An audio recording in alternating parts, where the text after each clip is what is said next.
Hello, welcome to my YouTube channel. In this video, I will show you how we can change the SAP user account password from this SAP login window. First, enter the SAP username.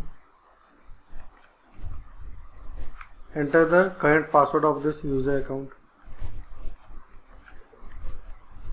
Now click on this new password button and enter the new password.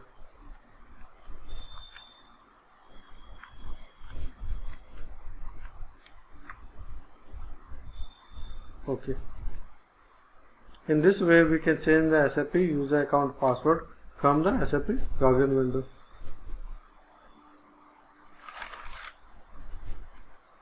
You can contact me for installing SAP IDES ECC6 and SAP S4 HANA on your PC or server or network or cloud, or set up your own SAP server on internet. It will come with master data, lifetime validity year 9999, ABAP developer key for ABAP programming, and FIORI in it. Please like, share and subscribe my YouTube channel. Thank you for watching the video.